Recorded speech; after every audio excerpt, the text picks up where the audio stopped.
Hi, welcome back to Le Chef Before Cookery School. Today I'm going to be showing you how to make a crème de barre, which is basically a cauliflower soup. Very creamy, a velouté, which is known in France as a velouté. So what we've got here is a whole cauliflower, which has been sectioned up into florets, and I've kept all the really nice green leaves that are on the inside.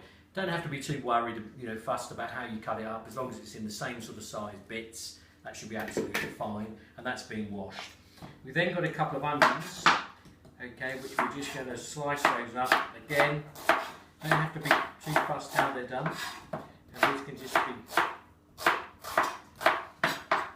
sliced up.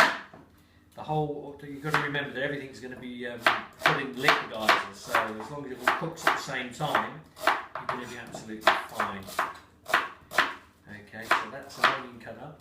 Then in here I've got some fresh leeks which have been washed, and also some fresh garlic again, which I'm just going to slice to go with the onion.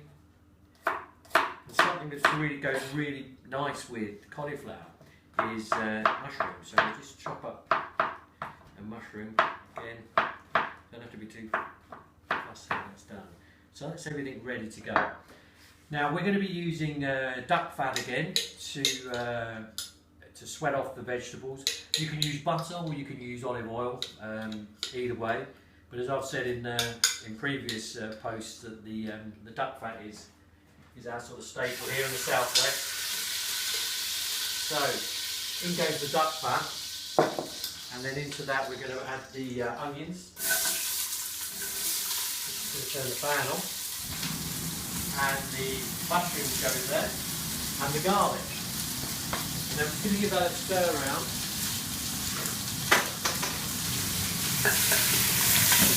Well,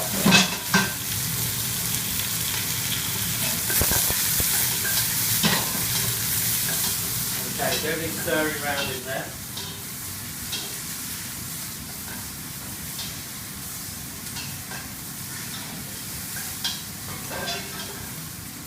We're not looking to get too much colour on this, we're looking really to get, and then the leeks are going to go in. So that's all the leeks.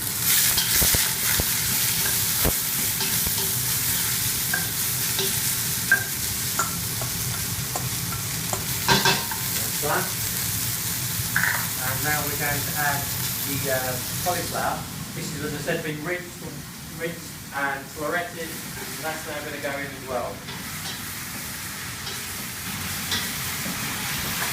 Take a look in there.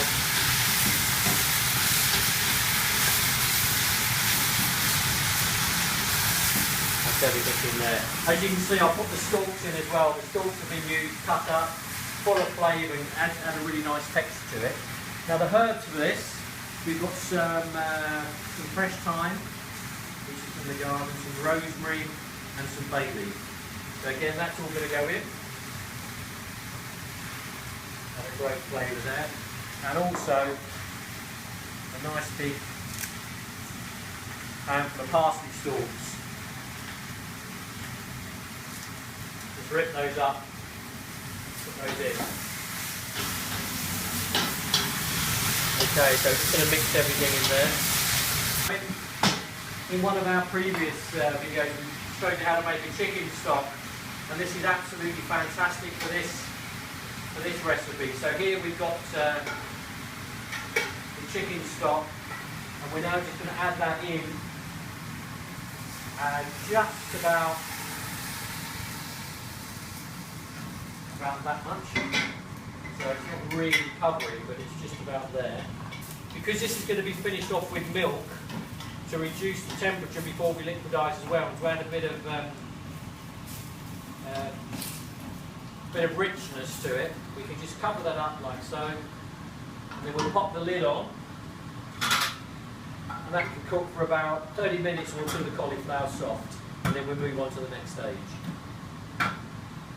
Okay, so the cauliflower is now cooked. It's been on the stove for about 20 minutes. As you can see, it's cooked. It's not absolutely mushy, but sort of cooked down enough to be able to put into the liquidizer. We'll add some milk to it. Again, adds a bit of richness to it without being over the top. I'll just put that to the side. And that also cools it down, so you can put it into the liquidizer without it being too much of a problem, too hot. So now I'm going to scoop this in. There's going to be a couple of batches, so everything's going in. Don't worry about the stalks, don't worry about the bay leaf, don't worry about anything like that. Just get it all in.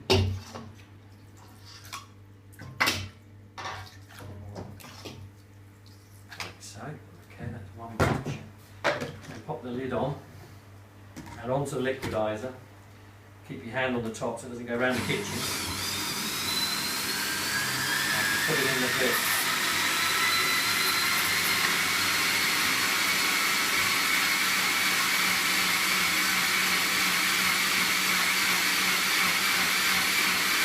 So it's just to make sure it's doubly smooth, what we're going to do is after it's been through the liquidizer, we're going to sieve it as well, just to make sure it's really creamy.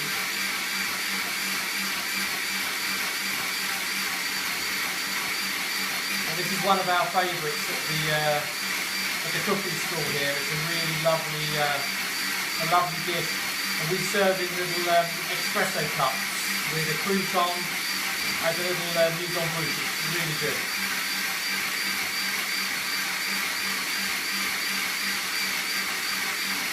So it's still going through.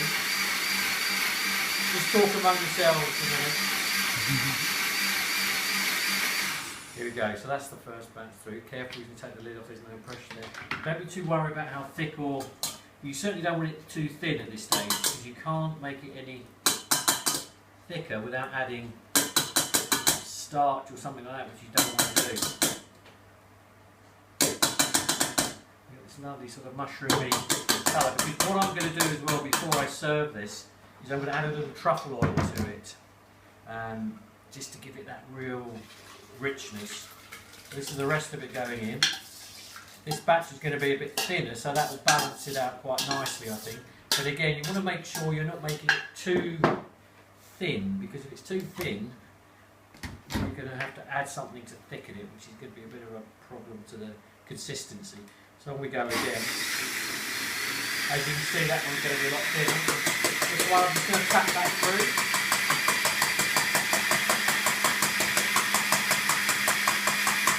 Who said men can't multitask?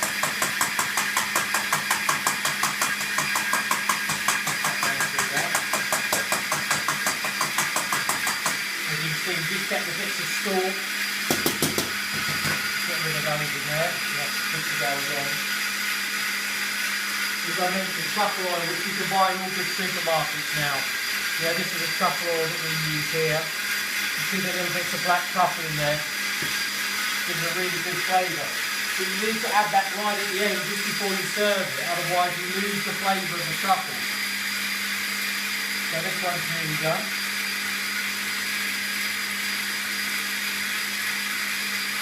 And again, because we've got this really nice stock, it's making getting the flavour in this a lot easier than it would be if you were using stock cubes or whatever, which are fine to use, but you're looking for something a little bit special.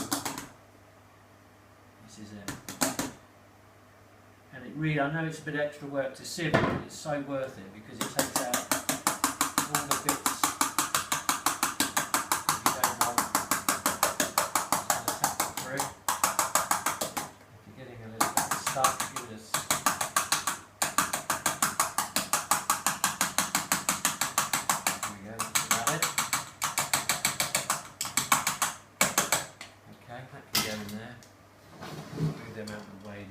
So now we're just going to get a balloon whisk and give that a bit of a stir. You can see that beautiful creaminess in there. I'm going to grab a spoon, have a little taste. Oh, it's excellent. It needs a little bit more of salt, and it needs a little bit of white pepper. It's good to use white pepper rather than black, because you don't want little bits of black in there. You want to keep it nice and creamy.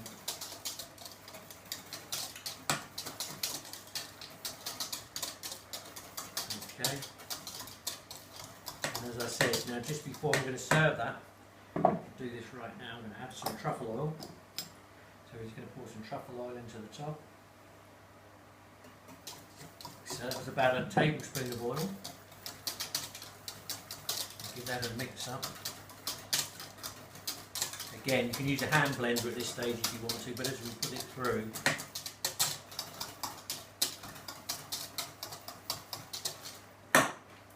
another spoon, another taste. That's it. Cauliflower velouté done. Right, this is how we serve it here at Le Chevreuil restaurant in the Dordogne. You can come and try it if you like. We put it into a small espresso cup. Okay, we serve this right at the start of the meal, which is just a nice mise en bouche, gets the taste buds dancing. Pop it onto like a saucer like so, with a little crouton that we've done in duck fat, spoon on the side, and a small piece of parsley, just to give it a little bit of colour. Sit that on the top, like so. There we go. One cauliflower velouté, crispy duck fat crouton, beautiful.